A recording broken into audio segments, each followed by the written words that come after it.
Hello, everybody, and welcome back to the Quantum Astrology Gathering. And it's my very great pleasure today to have with me Arielle Guttman, the founder of the Venus Star Point work that I am certified in.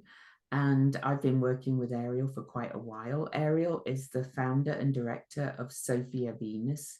She brings over 40 years of experience in using the language of astrology to people seeking answers and guidance about life's questions. And she believes the language of the cosmos, together with Earth's wisdom, Sophia, are the beacons of light necessary to guide us to the future that we as individuals and we as a species seek to create. And I wanted to include that bit because to me, that's the essence of what I mean by quantum astrology. It's the language of the cosmos, which is really kind of the waves, and the Earth's wisdom, which is kind of the particle, if you like.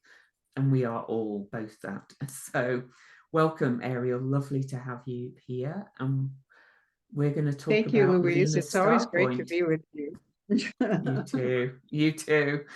And we talk a lot now that I'm certified with the Venus star point work. Yeah. A great Venus teacher and a great addition to the family of Venus star teachers around the world. So I'm so glad you're a part of it. Yeah.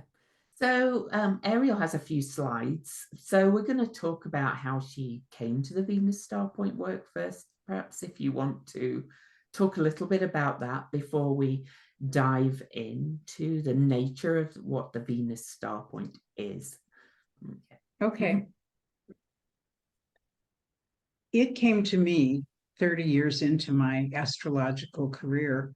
I was already pretty well set on the techniques and tools that I was using to read charts. I was very focused with Mythic Astrology. I had penned two volumes on that in the 90s and early 2000s. And I was working with astro mapping, and I just had my hands full. I had quite a few astro mapping clients around the world, but also a lot of people looking at relationships and family dynamics and individual kinds of experiences through their life. And I was reading through the asteroids and the myths and the stories, and I was very happy using those archetypes and all of that. And then one day in 2004, in the spring, it was 20 years ago, because it's now 2024. 20 years ago, I was researching that Venus retrograde in Gemini for a workshop I was doing. And I decided to start looking at other Venus retrogrades and just kind of went around forwards and backwards, Venus retrogrades. And suddenly I started mapping them, and suddenly there was the 5-pointed star. And I went, oh, this is the star of Venus that people talk about. I had heard it spoken of. I had heard people mention that Venus orbits in a pentagram, but I actually really didn't know what that meant or what it was all about. So I started mapping it, and the rest is kind of history, because the rest of it was 7 years of research that led to the publication of Venus Star Rising. And I've been working with this technique now for 20 years. And I start and end almost every astrological session with the Venus Star Point of the individual, because I just think it offers so much more. And when you talk about a quantum astrology, it's operating, this star is operating in the background of the zodiac. It's this almost perfect clock, star clock, that's moving slowly around the wheel, around the zodiac. And the planets are doing their thing. They're moving in one direction, and the star clock's moving in another direction. So it's like a multi-layered clock synchronization system, like one of these finely tuned Swiss clocks that you see, and all the gears are moving. So it's fascinating to look at, and it's fascinating to work with the overall concept of it, but specifically to see how it operates in your own life, I think. Yeah. Yeah. Oh, and I found it to be so impactful. And I think discovering your own prenatal Venus star point is quite a profound moment. Well, it was for me anyway. So, and we'll talk a little bit about that as well, how that shows up in one person when you have your example. But just before we dive into your slides, why did you choose the Sun Venus conjunction, which is the star point that you have trademarked? Because I know some people use the heliacal rise, but that's different when depending where you are in the world and so on. So would you talk a little bit about that? Because I found those degrees to be very potent. So how did you? Yeah, Yeah. yeah. That was a question in the beginning for sure. Mm, I dug up all the literature I could find in 2004 and 2005 when I was laying down the basic principles of the book and the system. Not the, it wasn't a book yet, but just working mm, with it, trying to organize it into a, kind of data sets. And mm, I was looking at the heliacal rise. I was looking at the retrograde, the Venus retrograde point, stationary retrograde point. And then I was finally settled on the Cazimi because mm, really you can map the Venus star from any one of those points as long mm, as you're consistent and you're using the same point, which mm, basically to the audience who might never have worked with this before or understood it, it's you if you take five sequential retrogrades, let's say, or five complete cycles, synodic cycles of Venus, starting it from any point, you get, I mean, five consecutive points takes 8 years, and that creates the five-pointed star. And it's mm, very consistent because once it finishes the 5 points in one part of the zodiac, it starts over again, same mm, degrees, only notched 1 degree or maybe 1.5 to 2 degrees earlier because it's moving mhm, clockwise around. And so over time, you get this sequence of stars, a star, and then another 8 years later, another full star, and another one, and mhm, another one. And it just keeps going around the circle like a beautiful mandala. mhm, And um, it's not only a valuable thing to study personally, but what I found from that, the slowness of its movement was the historical cycles are pretty mm. interesting because I'm a star so, will stay yeah. in a sign for 100 years. So you can Yeah. take a chunk of 100 year period and you can see, Mhm, wow, that really was a Cancerian period, wasn't it? That time mhm, period, or that really was a Virgoian period, or wherever the star point, whenever it started and wherever it finished. So I also added a whole chapter in each section on the historical cycles of the Venus star mm. for people who are interested in correlating astrology with history and cycles. Like me, like me. I find that bit Yeah, very interesting. So, I so love anyway, it too. I'll let you dive in with your slides, and I might have questions along the way, and I'll dive in if I do. Okay, sure. Yeah. Um, so here we go. And we're gonna go. Oh, I need to give you permission, I think. Let me. All right, to share my screen. Ah. Oh, where is my bit? Oh, there we go. I need to make you co-host. There we go. And Ariel will be able to share her slides now. Okay.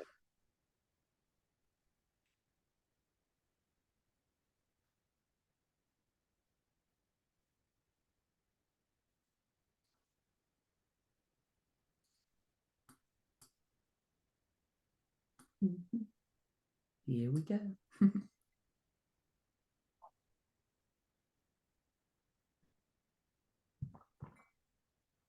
Can you see now?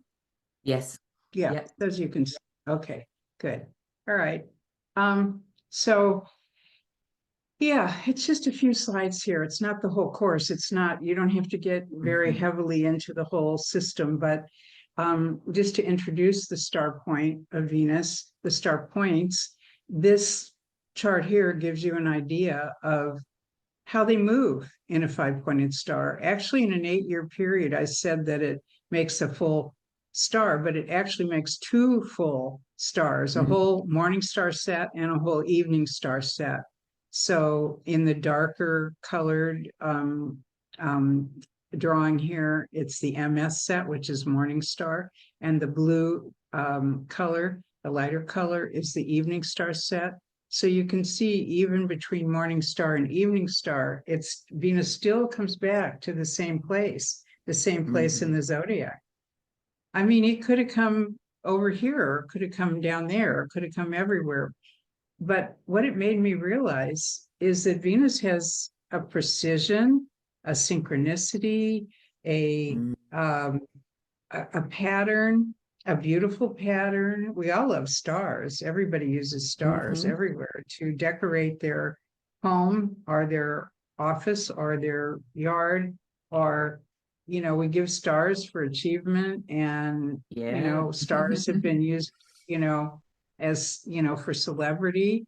Um, so we've got a number of different kinds of stars here, mostly five-pointed, but there's a few six-pointed here too. Mm. But Venus is really the five-pointed star. It's really the only planet that makes this five-pointed star in her orbit.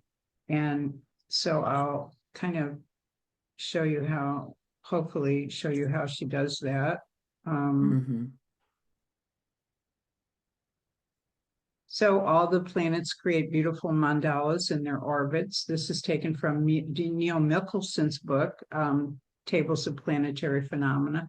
So these are all different, mandalas between the different plant, not all of them, but some of them, a Yeah. page, from his book. Um, but Venus is the only one that creates this five-pointed star. And when you look at Mhm. this design, it's a computer generated graphic of 8 orbits of the Venus, of the five-pointed star. And if you look in the middle here, you can see this little flower. See this little Mhm. flower petal, rose kind of thing. And I realized that it's like the opening of a rose.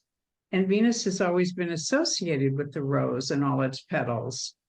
Mhm. And so I thought that was kind of interesting, that Venus in the sky. And then when I learned about the geometry, or the sacred geometry of the number 5 and the quintile, the biquintile, and the Which are idea. which are as which are aspects for those that don't know. If you're Yeah, fairly, yeah, which, yeah. because if you take the circle divided by Yeah. 5, you Yeah. get the quintile, 72 degrees, right? Interest So, Interestingly, Ariel, I don't know if I've ever told you that my life path in numerology is a 5. So no wonder I love Venus. Another reason I love Venus. There you go. right. And I want to say that when I started thinking about how the numbers 5 and 6 are interpreted in numerology, and I know numerology is a very ancient system like astrology, and where these interpretations began and from whom, it's hard to say. But after studying the Venus star, I did feel that 5 belonged more to Venus and that Yeah. 6 belonged more to Mercury, because Mercury actually forms a six-pointed star, while Venus is doing the five-pointed star. And those are reasons I go into more in my course and in other videos Mm. I've had. But I think, just to say for now, to move it along, that Mm. 5 really resonates with Venus, the Oh, number it 5. really does. Yeah. Hmm. And really, it's not Venus acting on herself, on her own. It's not just your natal Venus, not to minimize the impact of natal Venus in a chart. It's important, of course. Mm. But this is a dance between two planets. It's really Earth and Venus as they move together in their orbit around the sun. And sometimes Venus is faster and the sun is behind, and other times the sun is faster and Venus is behind. And so Venus is either always catching up to the sun, or else it's chasing the sun. And, and it keeps going around like that. Because in Venus's synodic cycle of 584 days, which, by the way, equals 1.6 years, and 1.6 is a very important number of the phi ratio. It's the golden mean. You have two Cazimis in basically that 584-day period. And these two Cazimis, one will be an inferior conjunction of Venus and the sun, and the other will be the superior conjunction of Venus and the sun. And so it's really Earth, Venus, and the sun that we're all looking at. I say Venus and Earth revolving around the sun because that's what we're doing in actuality with the sun at the center. But astrology charts are pretty much based with the Earth at the center, geocentric. And so we're looking at Sun and Venus moving out there together when it's really us and Venus moving. But that's, again, another point. It's still the three. It's still the lineup of the three. And that's really essentially the difference. It's a relationship. It's not Venus acting on her own. It's a relationship between two planets and two planets in Cazimi. For those who don't know the term Cazimi, it's really another word for conjunction, but it's an Arabic term meaning in the heart of the sun. So it is the heart of the sun. It's not combust anymore. Cazimi has a different meaning than combust, the sun. And I know that some people feel that combust weakens a planet severely, but Cazimi strengthens a planet to, really, really gives it a lot of strength. Excuse me. To my mind, though, Arielle, would you agree that this kind of displays the theory that I'm trying to kind of convey to people through this gathering that I'm putting out there in the world, that we are in this relationship with the cosmos, and that we're kind of working with them, and it's how we see them and how it works within us. When they're not kind of, the planets are not doing things to us. This is my point. Really, it's like, it's all kind of bouncing off each other, like in quantum physics, particles and waves. This is the It's a cosmic dance, and there's a lot of objects out there that are floating around and spinning around. Some are colliding. You could say it's a cosmic rave. It's just like everybody's kind of out there, and sometimes things connect, and exactly. So, and I think the relationship with Venus is probably the best description of how it works within us, because Venus is the big sister of the Earth, and is so intimately reflective of nature and humanness. So anyway, I'm kind of right.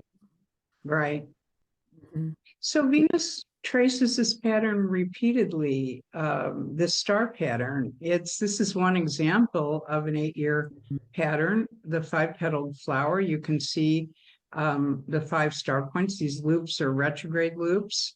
And let's say it retrogrades over here. This is retrograde number 1. But then Venus keeps moving around the wheel, one whole cycle, and then 0.6 years of a cycle. And this is retrograde 2. And then it moves one whole revolution around. And then it comes to 0.6 and it makes number 3. And again, all the way around to 3 and then to 4. And then 1.6 around to 5. And then back to 1 again. So in this graphic, which I love, you see you see the flower, you see the heart, and you see the star, which are all kind of emblems of Venus. They are, we don't always know that flowers are Venus, that have carry a very high Venus vibration, that these 5-pointed stars do, that the heart shape, which also is the way that it looks often. So it's also an embryonic shape. I've used that in my book because when you break down the 584-day cycle into two conjunctions or two cazimis of Venus and the Sun, they're really about 9 months apart. So every 9 months, you're going from one cazimi to the next. And what is that? Conception to birth. It's your life inside the womb, pre-birth. So there's a lot going on. And when this cazimi happens, when you're pre-birth, there's the heart of the cosmos connecting to your heart that's developing inside. And there's a connection made there, and it resonates with you throughout your life. So it's pretty special. It is. And of course, we have Venus relationship to the Fibonacci cycle, the golden ratio, and the phi ratio. The letter. For some reason, there's a blank thing showing up over some of your slides. So I'll just say that bit covered is phi, P-H-I. So I don't know what that is. You see that now? Yeah. Oh, yes. Yeah. It's what, what it is? It's our little pictures on the screen. Oh, I never you know can where actually, you can actually minimize them if you go to the top left and hit the little. Yeah, I think I will do that because it's distracting, isn't it? Okay. Yeah. All right. Yeah. So now you can see the whole slide. Yeah. Yes. So we love spirals, we love shells, we love, they're all emblems of Venus, but especially this Nautilus shell, I think, is a really good example of it, because mathematically that is how, that's what we're seeing here unfold. This is more of would be an artistic rendering of it. This is more nature's way of showing, but the way you would draw a star is this way. And it is a fractal. It keeps going and going and going. It never ends.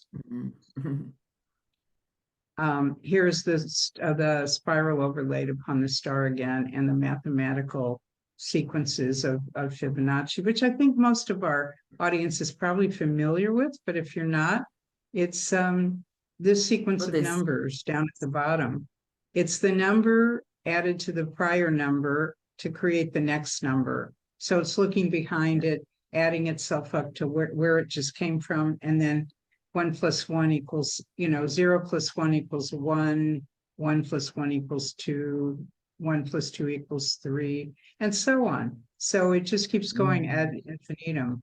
That's the Fibonacci sequence, and that is the organic unfolding of life.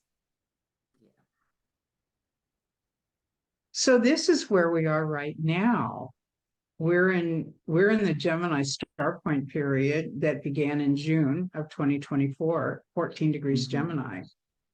I wanted to show this slide because I wanted people to connect to these degrees. These are the 5 more or less hot degrees of the Venus star right now. Currently, 3 degrees Aries will be the next one in March.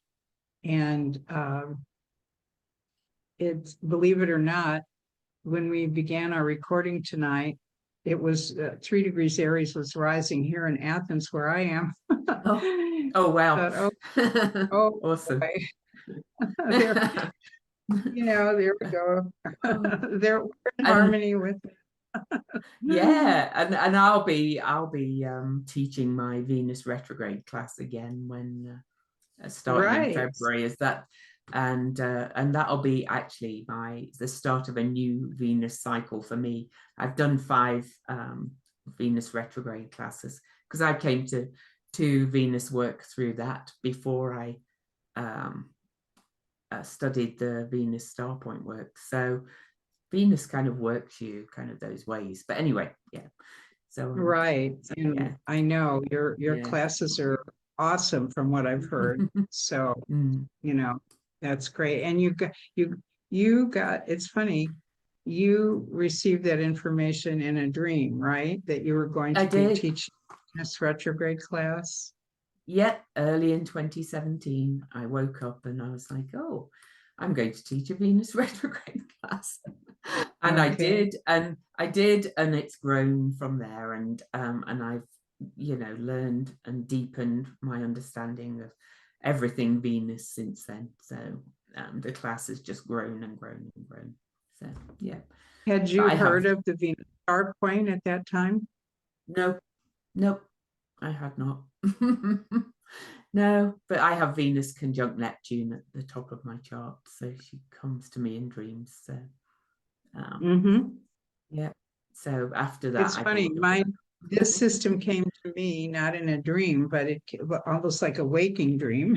Yeah. But the whole system. But it did come that way, and it came at a very special time between the two transits of Venus. The only ones we'll Mm, have pretty much in our lifetime between 2004 and 2012.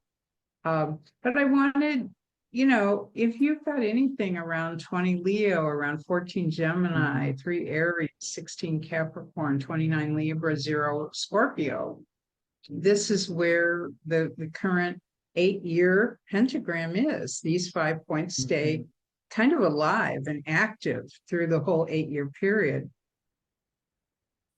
And the Yeah. way I like to show it, given that we're recording this in what is this, October? Yeah, of October. Yes. Yeah. 2024. We're still in the Gemini star point. So I put that at the head because that's where we are right now. But the one just that came before it was last August 2023 at 20 Leo. And the one that Mhm, came before that was October 22 at 29 Libra. Then I wouldn't go back to the one before that. What I do is I go to the next one because this is called the feeding principle. And so the Gemini star point of June, now it's happened. So we're already mhm, feeding into this 3 degrees Aries one that's going to occur in March. So I would say any of you that have early Aries, early cardinal, in your chart are all going to be kind of really feeling this like a wave. It's like a wave building that is going to be landing in right at the equinox in March of 2025. my South Node. And then the one following that will be 16 Capricorn in January of 26. So this is our 5-pointed star of the moment. Yeah.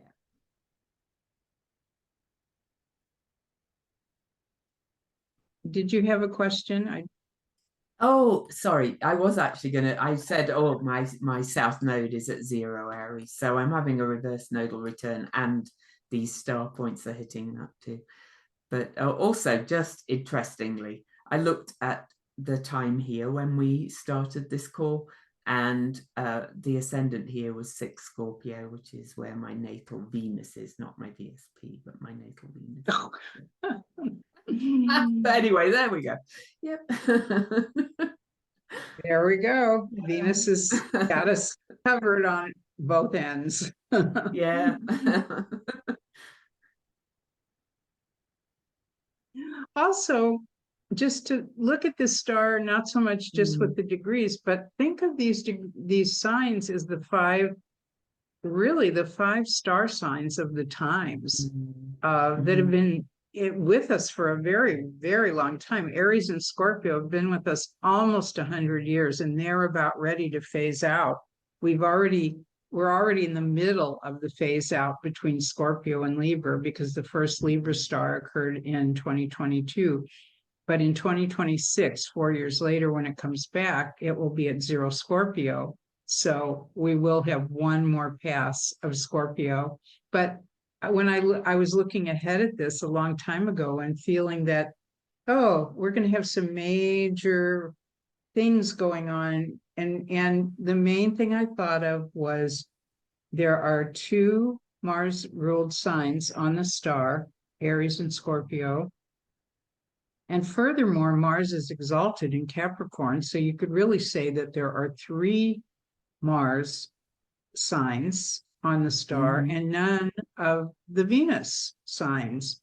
And so I felt very hopeful for 2022 to 2030, when the Libra star is actually going to come in to stay. In 2030 it will come in to stay, but we had a peak in 2022, and I really felt like getting, eliminating one of the Mars signs and going into a Venus sign was going to suddenly shift the dynamics in the world in a significant way. And I really feel like we're seeing that happening already. So, right, me too. Yeah, and it's going to deepen when it's going to deepen when the Aries star moves out and moves back into Pisces, because Venus is right. exalted in Pisces. So yeah, Yes, that'll be the yeah, second Venus sign. yeah. And it'll take some decades Mhm. for Gemini to phase out and Taurus to begin, but there will be a time when all three, when Pisces, Libra, and Taurus are all on the star together. So the star kind of, interestingly enough, moves like, swings like a pendulum back and forth between the Venus signs and the Mars signs. And so there's a little bit more Mars sometimes, or a lot more Mars. And then there's a little bit more Venus sometimes, and then a lot more Venus.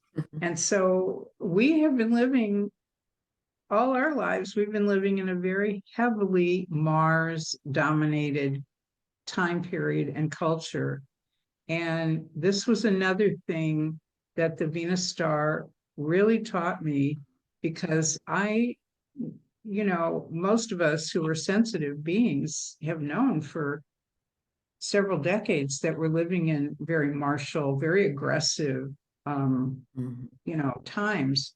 And I was looking for some kind of planet to explain that, some kind of cycle, synodic cycle or planet or whatever. And I wasn't finding it, but the Venus star, being a centenarian in each sign, gives you 100 years of time to look at a historical framework and to really kind of see what's going on with it. So, and the transition points are really important. And that's where we are right now. We're in this transition point right now in the 20s.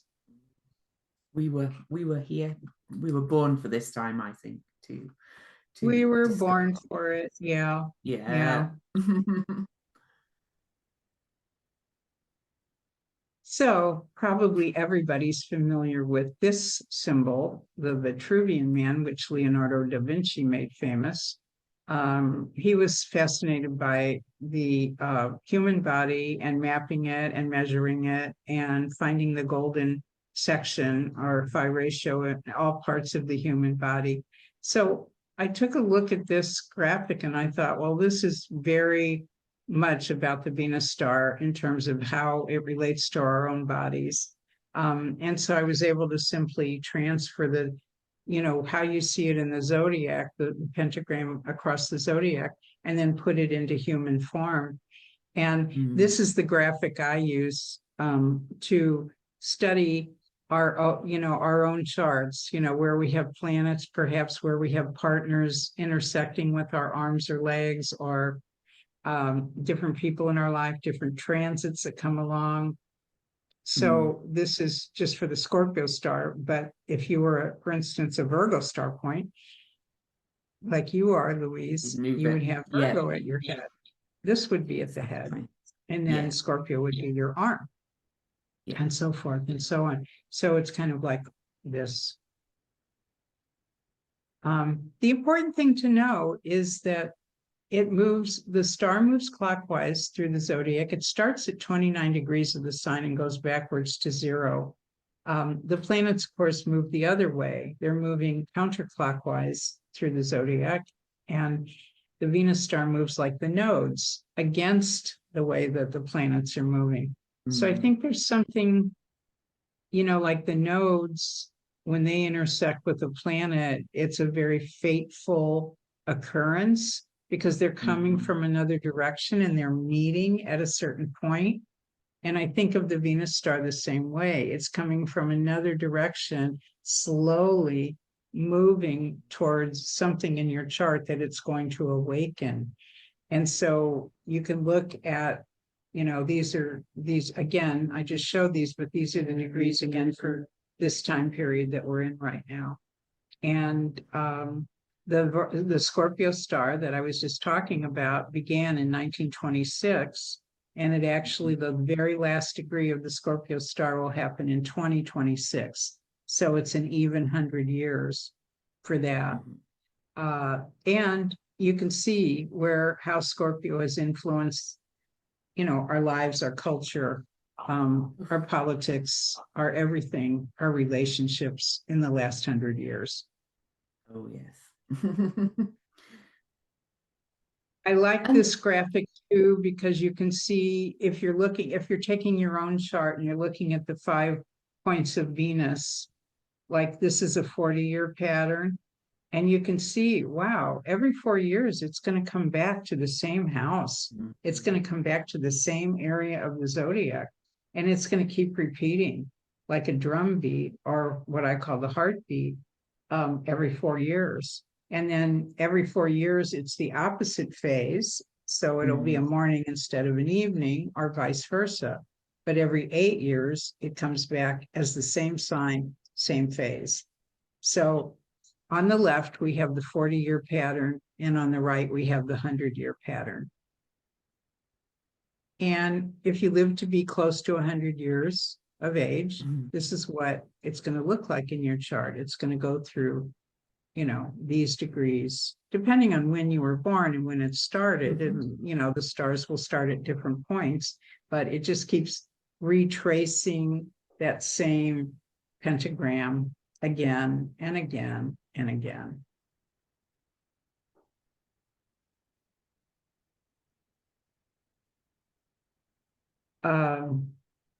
How do I find my Venus star point? That's always the next question. You can find it a number of ways, but this is a handy table that you can actually download to your phone or your tablet or your PC, and it's an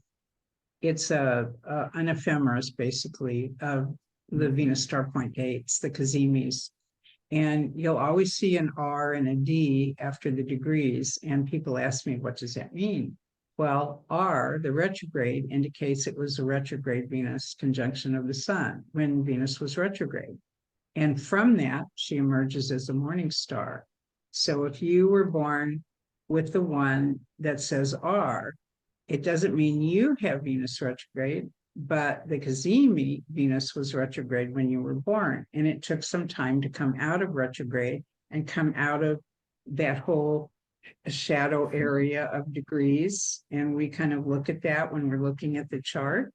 And then, we can proceed further into that.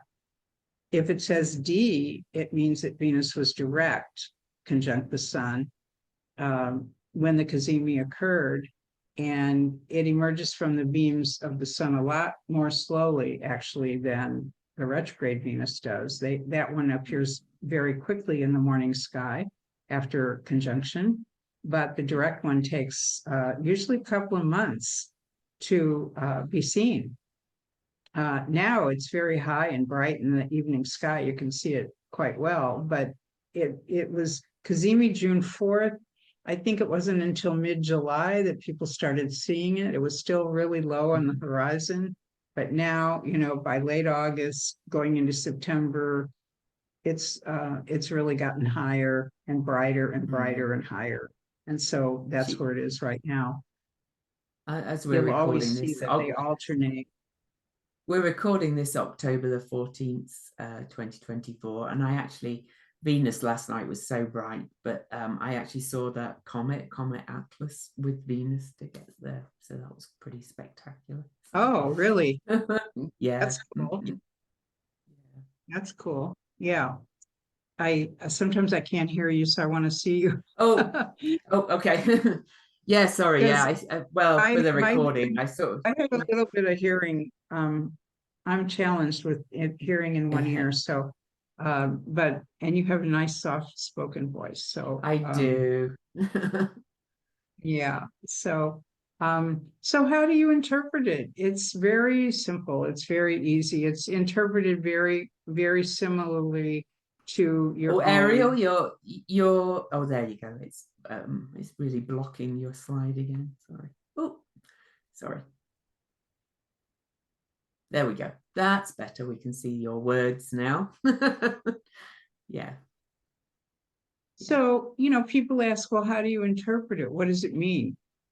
So you put it in your chart, you see if it's a morning or evening star, you decide what house and sign it's in, what aspects it makes to major planets, what the ruling planet of it is. Like if for instance, yours is in Virgo, so you might look at Mercury, but you might also look at Ceres, because I think Ceres has a very strong connection to Virgo. Don't you agree?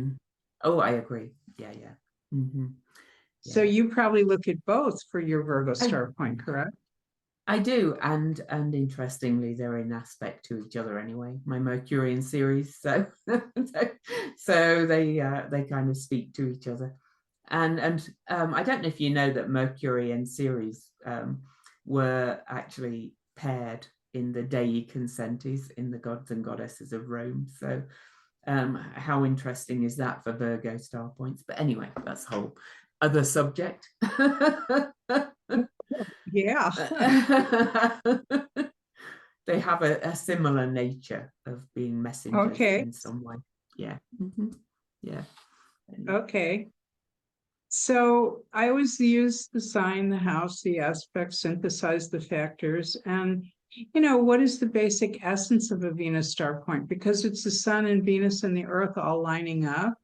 It is like a laser beam of light from the sun, the heart of Venus from Venus, and then the earth body. The earth is our body.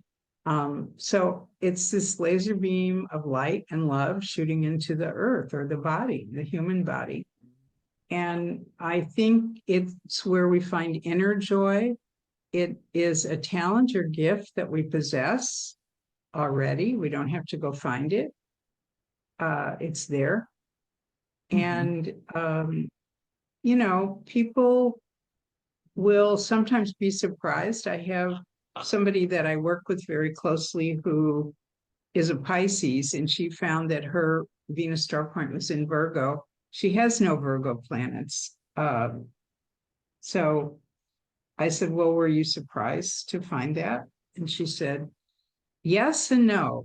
Yes, because I don't have any Virgo planets, but no, because I am so Virgo-like.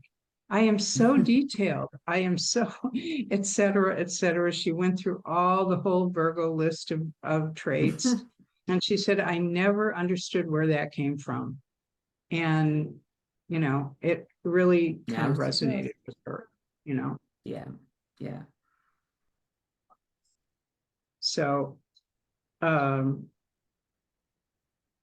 don't know if you wanted to look at politics, but if you want to see how I map it in a chart, we don't have to talk about the political part of this. No, but I know you're very much involved in politics, so I don't think you mind, do you? If I don't mind at all, and my followers generally do not mind, and I'm sure yours don't. So I mean, no, I don't think so.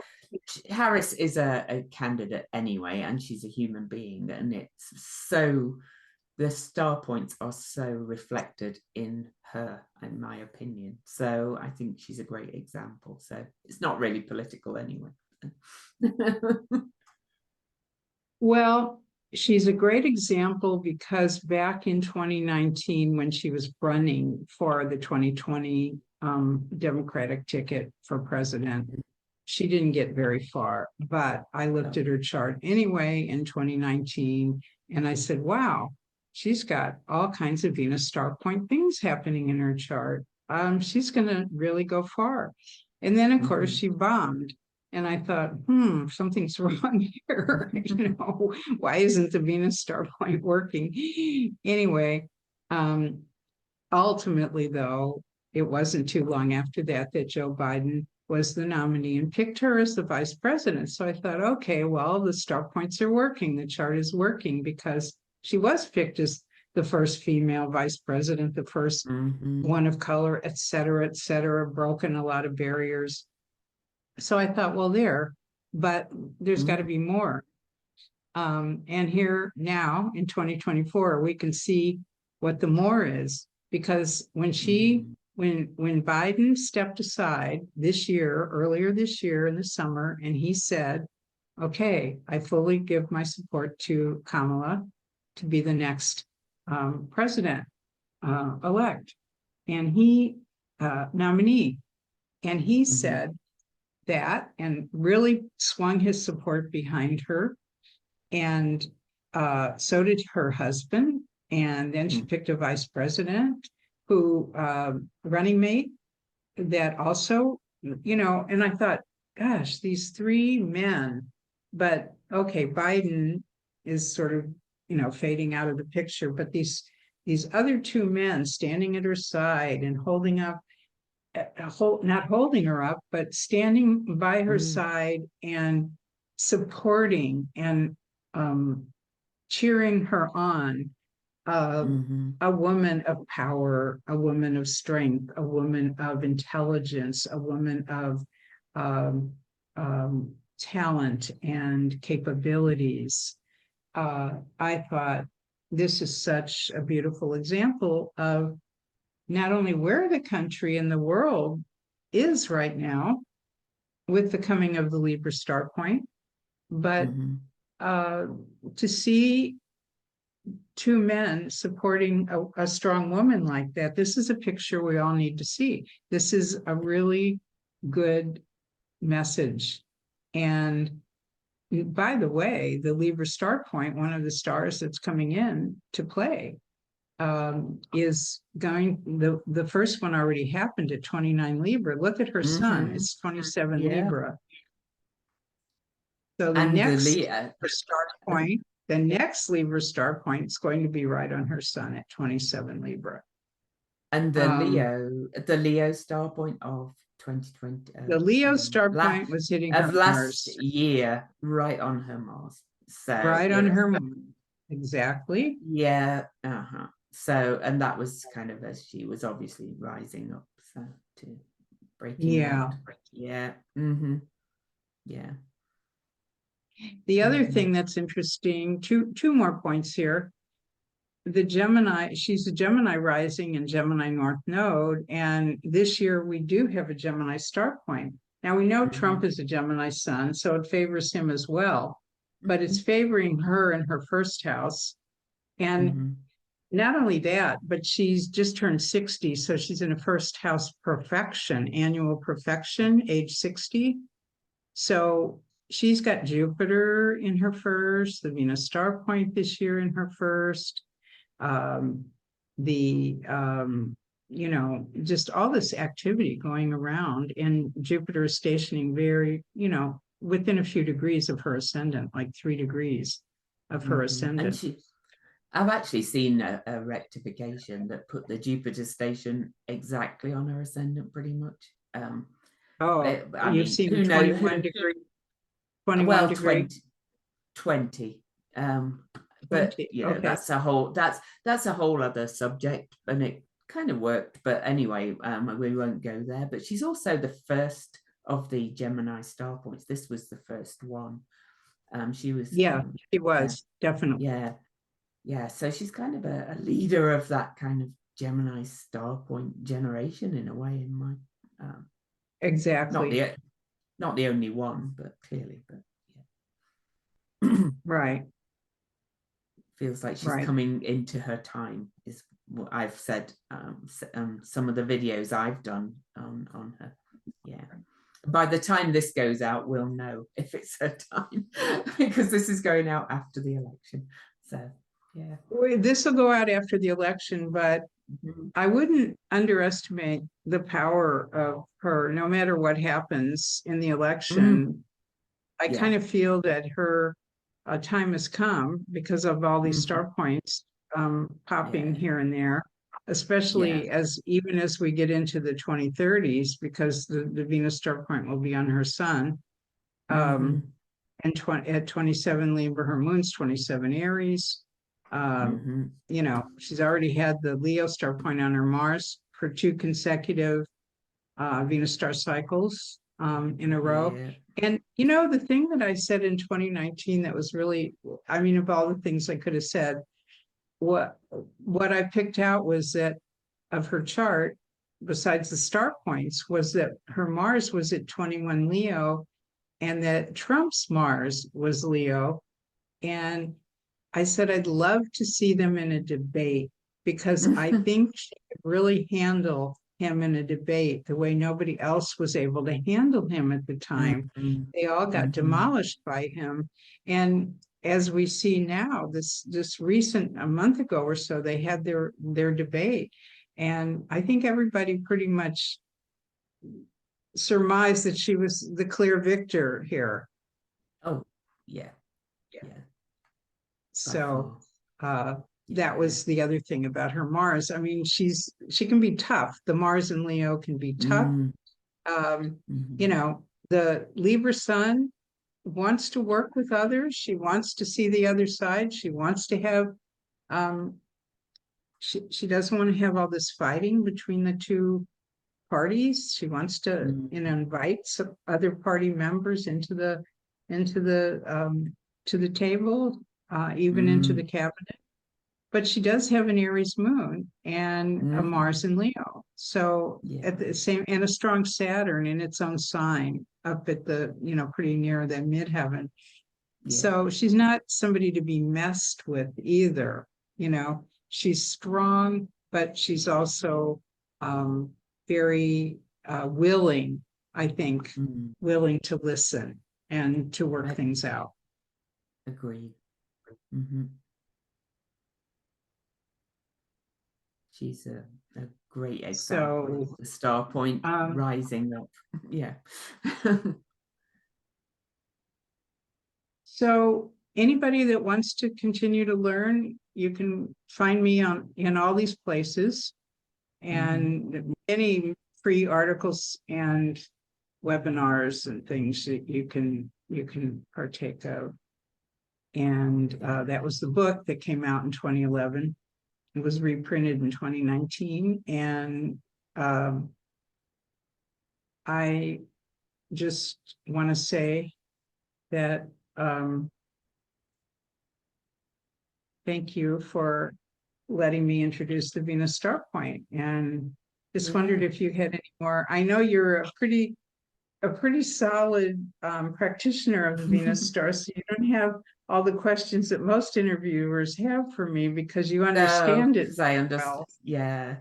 But and of course, as Arielle mentioned, as we went through, I am a Virgo star point conjunct Pluto in my 8th house. So I deep dive into all the facts and the figures and the numbers, as you probably gather. But I suppose really one thing that inspired me um, to do this gathering was not only Mark Jones' work with the planetary nodes, but also a book by a man called Jeffrey Kripal. I don't expect you to know it, Arielle, but he wrote, he called The Flip.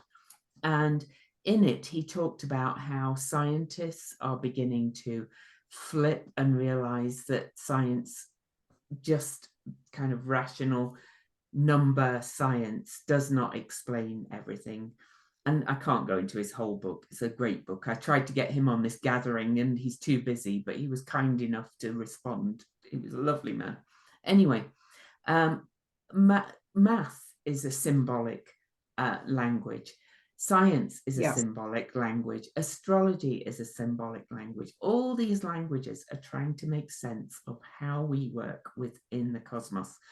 And in my view, working with things like the Venus star point just deepens your understanding of how we respond to all these patterns that are working together, and how it's almost perfect but not quite, because the Venus cycle, I'm sure you'll agree, is not quite perfect. It's really symmetrical, but even if we go back to the 250 years to when, because that's one of the Venus cycles where the current Venus star point was back then. It's moved by minutes.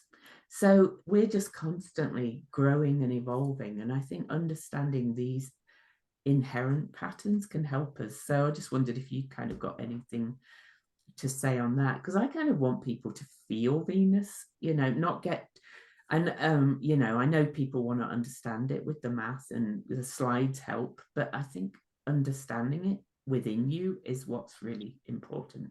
So your take on that? Well, you're right about that it's not an actual perfect pentagram.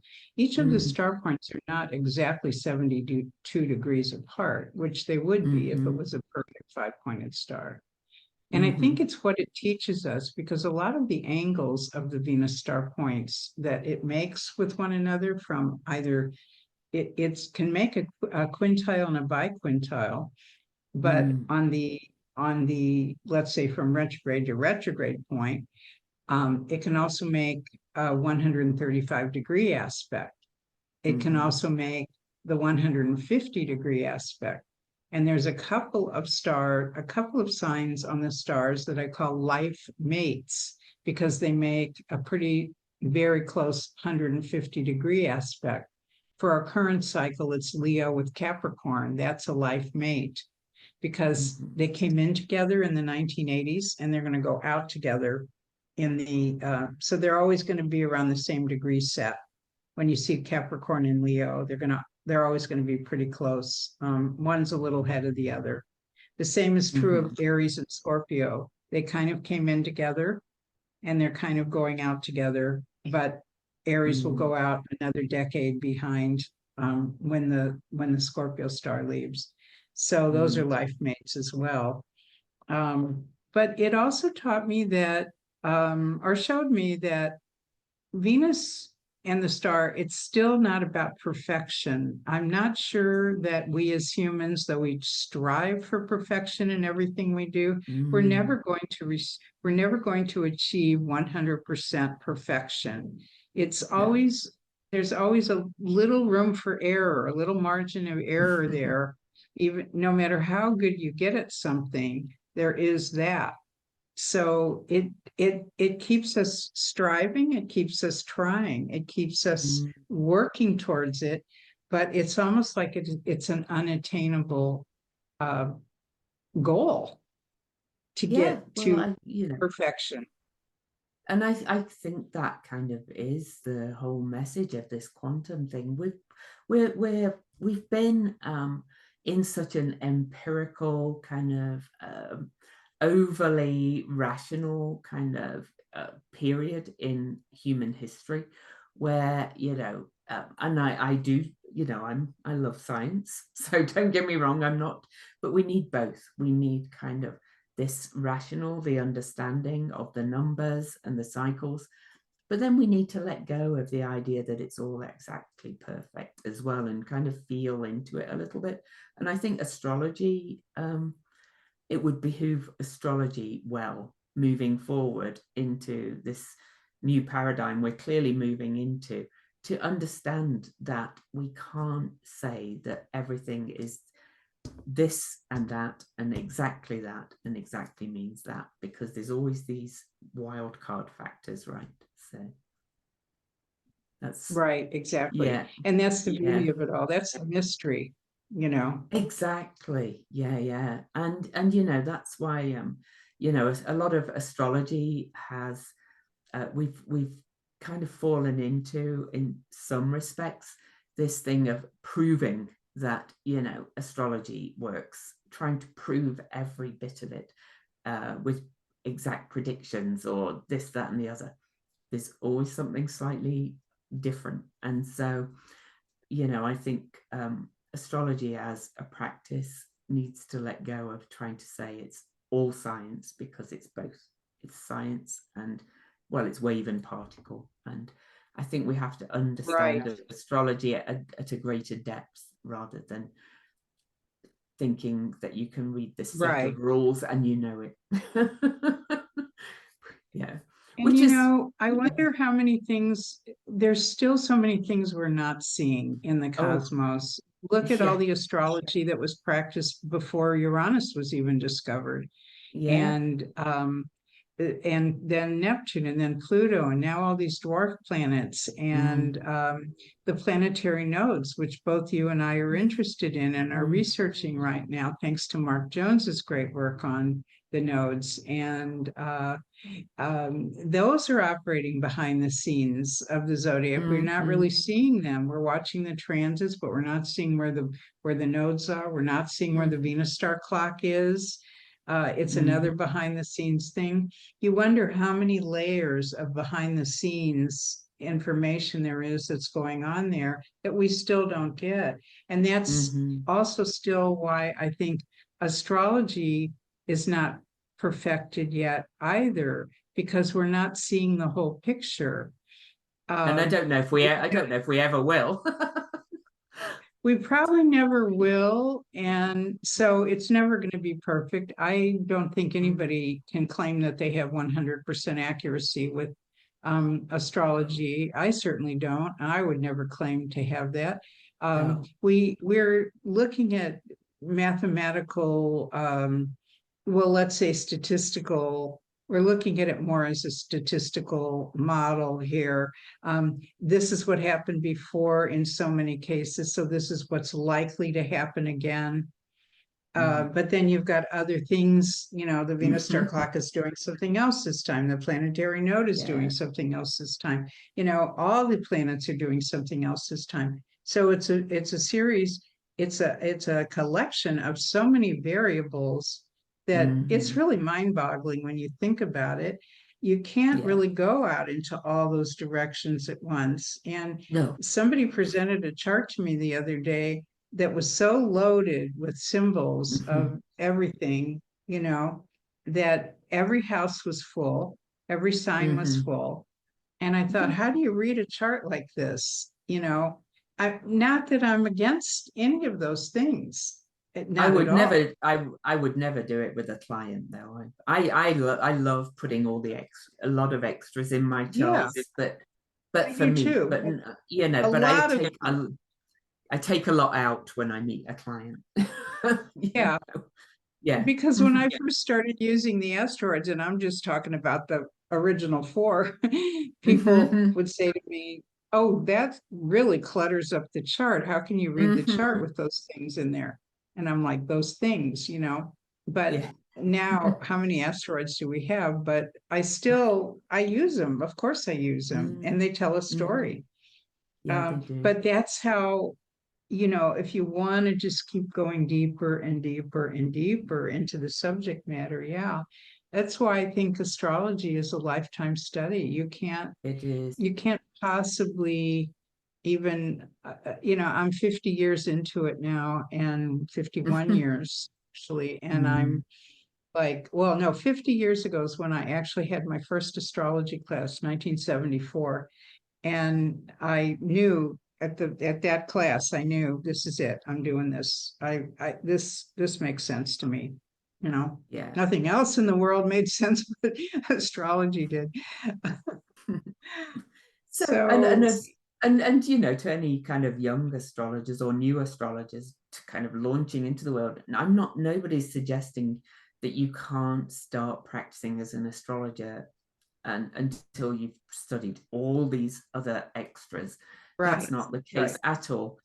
But I think you always have to be, I think you just have to always be open, and don't think that you've kind of learned a closed system, because there is no such thing at all. I think that's a good point, just to always be open. And at some point, I always say that I felt like I understood astrology most when I started throwing away the books when I was heading into a client session. I just trusted what the chart told me. And so you have to kind of bring that kind of intuition part in a little bit as well at some point, I think, which is the way. And it's probably within you. Probably your Venus prenatal star point is part of it as well. So well, when I saw that mine was conjunct my North Node, I thought, well, okay, but it's not like that's why it happened. You know, Yeah. Yeah. I discovered something unique, and then I Mm-hmm. realized it had great power and magnitude. And then I could have just let it sit there and gone on, Mm-hmm. you know, Yeah. but it just overwhelmed me. It kind of like came through me. It just energized me in such a way. It really gave my chart. I feel like it gave me strength and empowered Mm, me in a way that once I knew my Venus star point and I realized, yes, I do have that talent. I've always been told I have that talent. I've kind of mm-hmm. taken it for granted, but now I realize, yes, that's where my strength does lie. It empowered me in such a way that I could really feel like it was a life-changing thing for me. Yeah. It was a big life-changing thing. I agree. It is for me, having a Virgo star point conjunct Pluto in the eighth house and aspecting so much in my chart. I feel I was kind of born literally to do things like this, which I hope will be a bit of a service to the astrological community as a whole, and the Oh, I think understanding of so. I'm astrology. Yeah, excited to hear the other speakers. The whole idea yeah. of quantum astrology, it's Mm, definitely. I so applaud you for doing this, for thank you. putting this Yeah, together. yeah. Well, just so everybody knows, the Uranus North Node was the North Node of the planet Uranus was conjunct the 14-degree Gemini star point that we're recording this under, and that's on my moon and opposing my Jupiter. So I was Wow. born to bring this out into the world. I think teaching. Right. So And that yeah. was another unique thing that we didn't mention before, that the North Node of Uranus with the Venus star point this year in Gemini really had a Mm, major impact for us all, it did. in that way. Mm, hugely. Well, thank you, Arielle. I know we could talk all day, but I won't keep you Yeah, we because it's could. late. We could. It's late. It's late where you are. So Yes, thank you, getting and there. It's getting there. The yeah, sun has set. Well, the moon is yeah. out. Not this moon, but we have a No, the crescent. real the real moon. Yeah, We have a, yeah, yeah. yeah. So Well, good. Yeah, yeah. anyway, Well, I look forward to seeing the conference complete and watching all the mm, videos, and I wish you great success with it. And thank you. till we speak again. Thank you. Bye, everybody.